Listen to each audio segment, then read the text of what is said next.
नमस्कार, आप देख रहे हैं जम्मू कश्मीर स्पेशल। मैं हूं आपके साथ पूजा ठाकुर। तो खबरों की शुरुआत करते हैं जम्मू कश्मीर को मिली रेल सेवा की सौगात से। बता दें कि प्रधानमंत्री नरेंद्र मोदी ने आज कटरा से कश्मीर रेल सेवा का आगाज किया।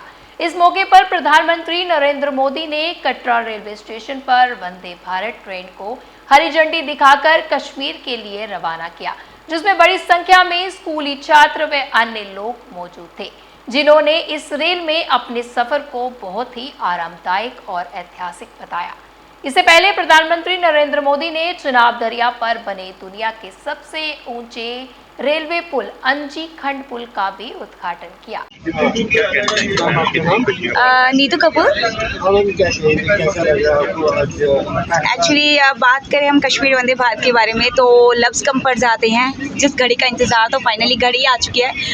सालों से इस घड़ी का बहुत इंतज़ार किया जा रहा था, और जब ये मोदी जी ने हमारे लिए जो ये घड़ी प्लान कर दी गई है, फाइनली 6 जून को ये हमारी वंदे भारत कश्मीर की चल रही है, तो बहुत ही अच्छा एक्सपीरियंस जा रहा है और बहुत खुश हूँ मैं अपनी कश्मीर की वंदे भारत को लेते हुए कि एक सपना था हमारा ट्रू हो चुका है। जो एक बात करें रूट के बारे में तो बहुत डिफ़िकल्टी होती थी। जम्मू तवी कटरा से हमें श्रीनगर जाने में बाई रोड से काफ़ी समय भी ख़राब होता था, बट अब बहुत स्मूथ हो चुका है। हम बाई ट्रेन से श्रीनगर जा सकते हैं, तो हमारा टाइम पीरियड भी काफ़ी बच रहा है और बहुत ही कम समय में हम अपने कश्मीर की खूबसूरती को एक्सप्लोर कर सकते हैं। यकीन नहीं हो रहा कि ये ड्रीम पूरा हो चुका है। आफ्टर ऑपरेशन सिंदूर के बाद मोदी जी ने ये इतनी हिम्मत करी कि इसका इनॉग्रेशन किया जाए, जिसका सबको था कि इनॉग्रेशन होगा नहीं होगा, बट उनकी वजह से आज सब यहाँ पे हैं और इस ट्रेन के मज़े ले रहे हैं। माननीय प्रधानमंत्री श्री नरेंद्र मोदी ने आज यूएसबीआरएल प्रोजेक्ट को राष्ट्र को समर्पित किया है। साथ ही उन्होंने चिनाब ब्रिज और अंजी खंड ब्रिज का उद्घाटन किया है। 272 किलोमीटर की जो यूएसबीआरएल परियोजना है वो अपने आप में राष्ट्रीय महत्व की परियोजना है और काफ़ी महत्वपूर्ण है, क्योंकि इस परियोजना के कंप्लीट होने के बाद कश्मीर की कनेक्टिविटी जो है वो पूरे देश से स्थापित हो गई है। और आज उन्होंने 2 नई वंदे भारत एक्सप्रेस ट्रेनों की भी शुरुआत की है। इसकी नियमित सेवा भी कल से चालू हो जाएगी। एक जो वंदे भारत है वो उसका परिचालन श्री माता वैष्णो देवी कटरा से प्रत्येक दिन सुबह 8:10 से होगा और यह ट्रेन 11:10 पर पहुंचेगी श्रीनगर। बनिहाल स्टेशन पर भी इसका स्टॉपेज दिया गया है। इस तरह से जो दूसरी ट्रेन है वो 14:55 बजे खुलेगी श्री माता वैष्णो देवी से और 18 बजे श्रीनगर पहुंचेगी। डाउन डायरेक्शन में यदि देखें तो 26404 श्रीनगर श्री माता वैष्णो देवी कटरा एक्सप्रेस जो है वह 8 बजे खुलेगी वहाँ से और 11:05 पर कटरा पहुँचेगी। और दूसरी ट्रेन जो है वह दोपहर 2 बजे खुल करके संध्या 5:05 पर कटरा पहुँचेगी। तो ये पूरा प्रोजेक्ट जो है चूँकि राष्ट्रीय महत्व का है और इसमें चिनाब ब्रिज और अंजी ब्रिज भी शामिल हैं, जो कि अपने आप में इंजीनियरिंग मार्बल्स हैं। जो पहला ब्रिज है चिनाब पर बना हुआ, वह है विश्व का सबसे ऊँचा रेलवे आर्क ब्रिज है। 359 मीटर की ऊँचाई के साथ यह जो पुल है वह एफिल टावर से भी 35 मीटर ऊंचा हो गया है और कुतुब मीनार से यह 5 गुना ज़्यादा ऊंचा है। इसी तरह से जो अंजी खंड ब्रिज है वह 331 मीटर की ऊंचाई का है और 725 मीटर लंबाई का है। सिस्मिक जोन 5 में यह दोनों पुल आते हैं, इसलिए इसको उसी प्रकार से बनाया गया है कि यदि तेज भूकंप के झटके भी आते हैं तब भी यह पुल जो है वह सुरक्षित रहेगा। ये जो वंदे भारत एक्सप्रेस है इसमें भी कई नए फीचर्स जोड़े गए हैं, जिसमें auto draining mechanism, anti spoil layer, heating, plumbing, heated silicon heated pad इत्यादि का इस्तेमाल करके इसको हम लोग ने यात्रियों के लिए कंफर्टेबल बनाया है। इस वंदे भारत एक्सप्रेस की ब्रेकिंग को भी विशेष बनाया गया है। इसके कैब की डिजाइनिंग भी इस ढंग से की गई है कि हमारे जो लोको पायलट हैं और सहायक लोको पायलट हैं उनको ट्रेन ऑपरेशन में किसी प्रकार की परेशानी ना हो। इवन कि जब तेज गति से स्नोफॉल होता रहे तब भी जो स्नो है वो यहाँ शीशे पर आगे जो विंडशील्ड है उस पर जमने नहीं पाएगा, क्योंकि उसको हीटेड किया गया है। ये प्रोविज़न किया गया है कि जब भी चाहें हम कंप्यूटर की मदद से उस विंडशील्ड को हीट कर दें। तो ये सब फीचर्स इस वंदे भारत एक्सप्रेस में हैं। तो निश्चित रूप से इससे जम्मू कश्मीर की इकोनॉमी को काफ़ी लाभ मिलेगा, रोजगार के नए अवसर सृजित होंगे। जो जम्मू कश्मीर के विभिन्न प्रोडक्ट हैं, चाहे वो एप्पल हो, चेरी हो, चाहे केसर हो, हैंडलूम के प्रोडक्ट हैं, हैंडीक्राफ्ट के प्रोडक्ट हैं, इन सब को मुंबई, चेन्नई, हैदराबाद, बेंगलुरु, आपको कोलकाता और दिल्ली के बाज़ारों में भेजने में सहूलत मिलेगी। दूसरी ओर पर्यटन उद्योग को भी काफ़ी बल मिलेगा, क्योंकि बड़ी संख्या में पर्यटकों के इस वंदे भारत एक्सप्रेस से प्रतिदिन श्रीनगर आने की उम्मीद है। तो स्थानीय लोगों को काफ़ी लाभ मिलेगा, रोजगार के नए अवसर सृजित होंगे और इन सब से न सिर्फ इकोनॉमी को फ़ायदा होगा बल्कि हम सबको भी लाभ होगा। मेरा नाम आदित्य है। मैं इससे ये मैसेज देना चाहता हूँ कि एक ट्रेन कैसे हमारे पूरे भारत को जोड़ती है। हम इस ट्रेन के ज़रिए कहीं पे भी जा सकते हैं। अब ऐसा हो गया है, अभी आज वंदे भारत का जैसे हो रहा है, हम यहाँ से कश्मीर तक भी जा सकते हैं, वो भी सिर्फ कुछ समय में। तो इससे मैं ये बताना चाहता हूँ कि एक ट्रेन का कितना महत्व हो सकता है हमारे देश के लिए। पहली बार कश्मीर से ट्रेन रवाना हो रही है, वो भी पटना से माता रानी की चक्कर है, क्या कहेंगे, कैसा लग रहा है? मुझे तो बहुत ज़्यादा अच्छा लग रहा है कि पहले हमें बहुत टाइम लगता था, ऐसे गाड़ी से जाना पड़ता था, थोड़ा खतरा जैसा भी होता था। तो लेकिन अब जब ये ट्रेन बन चुकी है, हम कितनी जल्दी कश्मीर तक पहुंच सकते हैं, वो काफ़ी ज़्यादा एक्साइटेड वाली बात है। मेरा नाम विराट है। विराट, क्या कहेंगे पहली बार जी, हमें बहुत अच्छा लग रहा है कि ये जो ट्रेन है ये कश्मीर से कन्याकुमारी तक जा रही है, ये हमारे देश को जोड़ रही है, ये हमें बता रही है कि हमारा देश एक है। कन्याकुमारी से कश्मीर को जोड़ा जा रहा है, वैष्णो देवी की सीम कृपा से जोड़ा जा रहा है। आदरणीय प्रधानमंत्री मोदी जी, आदरणीय रेल मंत्री अश्विनी वैष्णव जी और भारतीय रेलवे के जो इंजीनियर हैं, उनकी मेहनत का ये नतीजा है और टूरिज्म को बहुत बढ़ावा मिलेगा इससे। जम्मू कश्मीर के लोगों को पार्टिकुलरली इससे फ़ायदा होगा, क्योंकि इतना टूरिज्म बढ़ेगा, कहीं भी यात्री किसी भी, ना सिर्फ इंडिया के बल्कि वर्ल्ड के भी जो दूसरे कंट्री है, जो वो भी अट्रैक्ट होंगे इससे टूरिज्म की तरफ। और मैं इसके लिए सभी भारतवासियों को, आदरणीय प्रधानमंत्री मोदी जी का, आदरणीय रेल मंत्री का और भारतीय रेलवे के हर कर्मचारियों का, खास करके हमारे इंजीनियर भाइयों का, जिनकी डेडिकेशन, जिनकी डिवोशन, जिनकी डिटर्मिनेशन से पॉसिबल हुआ है। सर, कितना समय लगेगा अब कश्मीर पहुंचना, कितना आसान हो? कटरा से गाड़ी जब चलेगी 3 घंटे 5 मिनट में, 3 घंटे 10 मिनट में, इससे ज़्यादा समय नहीं लगेगा वंदे भारत को कटरा से कश्मीर पहुंचने में। माता रानी का आशीर्वाद बना रहेगा।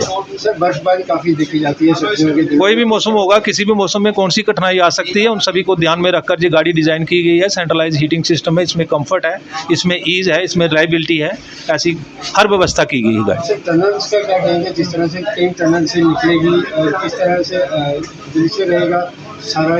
बड़ा ही विहंगम, मनोरम, अद्भुत, सुंदर नज़ारा रहेगा। हर यात्री एंजॉय करेगा इस यात्रा को। शिवसेना उद्धव बाला साहब ठाकरे जम्मू कश्मीर इकाई ने कश्मीर से कन्याकुमारी तक रेल तोड़ाने के सपने को हकीकत बनाने का पुरजोर स्वागत किया। साथ ही जम्मू संभाग में रेल नेटवर्क को पूरा करने की गति लाने तथा जम्मू से श्रीनगर के बीच वंदे भारत के साथ DMO सेवा शुरू करने की भी मांग उठाई।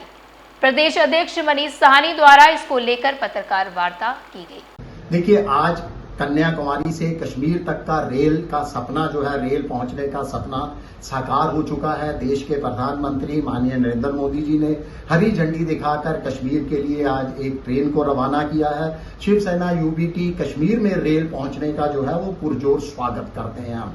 मगर इसके साथ साथ एक सबसे बड़ा सवाल अब जम्मू वासियों के दिलों में उठ रहा है, जम्मू संभाग के दिलों में है कि जम्मू का क्या। देखिए, लगातार पिछले जब जम्मू से कटरा तक रेल लाइन बिछाई गई थी, उस समय भी जम्मू के साथ वादा किया गया था हमारे पर्यटक स्थलों के विकास का, हमारे व्यापार की, अर्थव्यवस्था की तरफ विशेष ध्यान देने का। मगर एक लंबा अरसा बीतने के बावजूद भी जम्मू का व्यापार जो है वो जस का तस बना हुआ है। आज भी हमारी अर्थव्यवस्था जो है वो गति नहीं पकड़ पा रही। इसके साथ साथ हम मांग करते हैं, देखिए, लगातार वंदे भारत पूरे देश के अंदर बढ़ाई जा रही है। जो रेल यातायात है, जो रेल है, वो आम लोगों के साथ, गरीब लोगों के साथ जुड़ी हुई है। उनके सफर करने का सबसे पसंदीदा अगर कोई माध्यम है तो वो भारतीय रेल है। मगर लगातार जो वंदे भारत ट्रेनों की संख्या बढ़ाई जा रही है और जनरल और स्लीपर क्लास की संख्या जो है वो लगातार कम की जा रही है, उससे कहीं ना कहीं भारतीय रेल जो है आम आदमी से, गरीब से और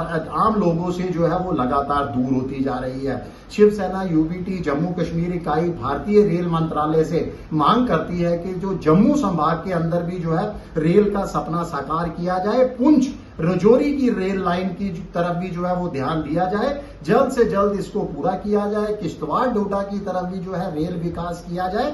और इसके साथ साथ देखिए, जम्मू से अगर वंदे भारत दिल्ली से जम्मू आ सकती है, आगे कटरा जा सकती है, तो ये हमारी समझ से परे है कि जम्मू से श्रीनगर जाने के लिए हमें क्यों झुंझुना पकड़ा दिया गया है। हमें लंबा इंतजार दे दिया गया है कि सितंबर तक इंतजार कीजिए, उसके बाद जो है जम्मू से रेल जो है कश्मीर के लिए रवाना की जाएगी। हमारी मांग है कि जम्मू से भी जो है श्रीनगर तक के लिए रेल या जो है वो सेवा आरंभ की जाए और वंदे भारत के साथ साथ आम रेल DMU सेवा भी जो है वो तत्काल प्रभाव से शुरू की जानी चाहिए ताकि जम्मू की अर्थव्यवस्था को भी जो है वो गति मिले। जम्मू में निर्जला एकादशी व्रत के दौरान श्रद्धालुओं को गर्मी से दी गई राहत, छबील के लगाए गए अलग अलग जगहों पर स्टॉल।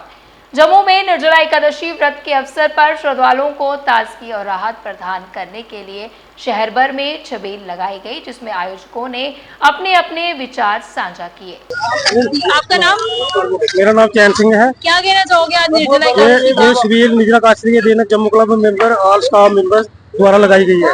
गर्मी का मौसम है, इसे आते जाते लोगों को थोड़ी सी राहत मिलती है। तो आपने भी व्रत रखा हुआ है?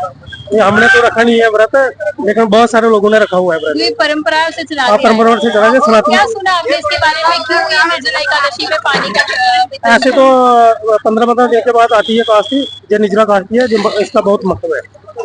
लोगों के लिए क्या संदेश है आपके? लोगों के लिए यही है कि बढ़ चढ़ कर इसमें भाग लें। इसमें जी, आपका नाम? मेरा नाम केवल सिंह है। क्या कहेंगे आज जिस तरह से निर्जला एकादशी है? ये निर्जला एकादशी है तो हमने ये पानी लगाया है, साथ में प्रसाद, न्यूट्री और ब्रेड। तो जो चल रहा है, हर साल लगाते हैं हम। हमने बीच में से बंद कर दिया था जब कोरोना चला था, उसकी वजह से हमने बंद किया था। नहीं तो ये हम 99 से लगा रहे हैं, तो आज तक ये कंटिन्यू था, मगर 3-4 साल बीच में ड्रॉप कर दिया। तो इस बार हमने ये फर्स्ट टाइम समझो स्टार्ट किया है, तो आगे भी ये हमारा कंटिन्यू चलेगा। आज के दिन का क्या महत्व है? आज का दिन जो निर्जला एकादशी है, उसकी वजह से ये पानी शानी लगाते हैं, लोगों को बुलाते हैं, गर्मी ज्यादा होती है इसकी वजह से। निर्जला मतलब एकादशी की बात की जाए तो वो हर 15 दिन में आती, तो इस एकादशी ये बड़ी एकादशी होती है। अगर पूरा साल आदमी व्रत नहीं रख सकता तो ये वाली निर्जला एकादशी को व्रत रखे तो वो साल का पूरा फल उसको इस एकादशी में मिल सकता है। लोगों के लिए क्या संदेश है? गर्मी भी और इस तरह का त्योहार जो उनको राहत भी दे रहा है। ये सबको करना चाहिए, वैसे हर एक जगह पे शिविर लगनी चाहिए, प्रसाद बढ़ना चाहिए। गर्मी ज्यादा होती है तो ये ठंडा पानी वगैरह लगा के आप लोगों को थोड़ी बहुत ही राहत मिल सकती है पानी। जी, आपका नाम? राकेश शर्मा। क्या कहना चाहोगे आज निर्जला एकादशी है, क्या महत्व है आज के दिन का? ये हिंदू पर्व एक, यहाँ से तो एकादशी आती रहती है, मगर ये साल में एकादशी होती है, इसका बड़ा महत्व है। इस दिन ये गर्मी का प्रकोप इस मंथ में गर्मी का प्रकोप बहुत ज्यादा होता है, तो उसके उपलक्ष्य में ये थोड़ा सा पानी पुण्य, ये राहगीर को थोड़ी सी राहत मिल जाए, तो उसके उपलक्ष्य में हमने ये पानी का आयोजन किया। तो जैसे कि श्री कृष्ण जी ने भी बोला था कि जो ये एकादशी का व्रत जो नहीं रख सकते हैं, पूरे साल नहीं रख सकते हैं, तो पूरे साल का ये एक रख के तो उनका पूरे साल का पुण्य मिल जाता है। तो इसी उपलक्ष्य में ये पानी का आयोजन कर रहे हैं हम लोग, तो आगे भी करते रहे हैं, उम्मीद है कि आगे भी करते रहेंगे। क्या मैसेज रहेगा आपकी तरफ से? मैसेज तो यही क्लियर है कि हाँ भाई, सभी को ये पानी का काम करना चाहिए, ये पानी पिलाना चाहिए लोगों को, और ये सबसे बड़ा पुण्य का काम है, पानी पिलाना, किसी प्यासे की प्यास बुझाना, ये सबसे बड़ा पुण्य का काम। सुध महादेव छड़ी यात्रा 11 जून को जम्मू से होगी शुरू। पंचभक्तर मंदिर से निकलेगी यात्रा। जम्मू के पंचभक्तर यानी कि रुपए वाला मंदिर में आयोजित प्रेस कॉन्फ्रेंस में सुध महादेव छड़ी यात्रा समिति के सदस्यों ने बताया कि यह यात्रा 11 जून को जम्मू से सुध महादेव मंदिर के लिए निकलेगी। हर वर्ष की तरह इस बार भी भगवान शूल पानेश्वर महाराज जी की पवित्र छड़ी जो है, 7वीं छड़ी, जम्मू से पंचभक्तर मंदिर, जिसको रुपयों वाला मंदिर भी कहते हैं, वहां से शुरू होगी। और ये छड़ी जो है, ये उसी दिन यहाँ से चलते हुए नगरोटा में टोक वजीरा में प्राचीन शिव मंदिर में पहुंचेगी। उसके उपरांत ये छड़ी उधमपुर में देविका जी के वहाँ पूजा अर्चना के पश्चात टोलडी नाला शिव मंदिर और मुक्तेश्वरानंद जो चनैनी में प्राचीन शिव मंदिर है, वहाँ पूजा अर्चना होगी। उसके बाद माता गौरी का स्थान गौरी कुंड जिसको कहते हैं, वहाँ पे छड़ी यात्रा की पूजा होगी। और उसके बाद छड़ी यात्रा अपने अस्तित्व पे यहाँ सुध महादेव शूल पानेश्वर मंदिर में संपन्न होगी। छड़ी यात्रा जो हर वर्ष यहाँ रुपये वाले मंदिर से निकलती है, इसमें यहाँ से शिव भक्त और उसके साथ साथ साधु और यहाँ से जो विद्यार्थी लोग हैं वो छड़ी में सम्मिलित होंगे। इस छड़ी यात्रा जहाँ सुधमहादेव में पहुंचेगी। वहां आप जानते हैं कि सुधमहादेव के जो मंदिर है वो जम्मू में भगवान शिव की विवाह स्थली है, जहां भगवान शिव का विवाह हुआ था। मानतलाई, यहाँ पर भगवान शिव ने उस तलाई के माता गौरा के साथ फेरे लिए थे और ये सुधमहादेव, यहाँ पर भगवान की बारात सर्व हुई। गौरी कुंड, यहाँ पर माता पार्वती ने भगवान शिव की प्राप्ति के लिए वहां पे पूजा अर्चना की। आप जानते हैं कि वो जो शिवलिंग है वो आज भी सुधमहादेव मंदिर में विराजमान है, जिसकी पूजा माता पार्वती ने की थी। इसके साथ साथ सुधमहादेव में आप देखें कि वहां पर वो त्रिशूल भी मौजूद है, जिस त्रिशूल से भगवान शिव ने उस राक्षस का वध किया था। मैं आज के दिन मीडिया के माध्यम से जम्मू वासियों को और विशेष तौर पर शिव भक्तों को अपील करता हूं कि वो 11 तारीख को सुबह 7 बजे रुपयों वाले मंदिर से छड़ी में सम्मिलित हों, ज्यादा संख्या में लोग जाएं और भगवान शिव का आशीर्वाद प्राप्त करें।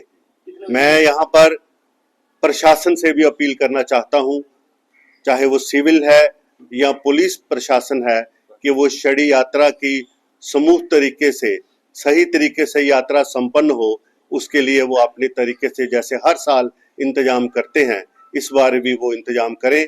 क्योंकि पिछली बार हम जब गए तो हमें काफी दिक्कतें यहाँ पर हुई, क्योंकि ट्रैफिक विभाग की तरफ से कोई इंतजाम नहीं था और छड़ी यात्रा जो है तकरीबन 3 घंटे यहाँ उधमपुर से चनैनी के बीच रास्ते में फंसी रही। इसलिए मैं आज के आपके माध्यम से ये प्रशासन से भी कहना चाहता हूँ कि जिस तरीके के इंतजाम प्रशासन करते हैं उसी तरीके से आगे भी अच्छे इंतजाम हो, ताकि हर शिव भगत भगवान शिव के आशीर्वाद ले सके और छड़ी यात्रा में शामिल हो सके। तो आज के जम्मू कश्मीर स्पेशल बुलेटिन में इतना ही, फिर मिलेंगे इसी समय। मुझे दीजिए इजाजत, नमस्कार।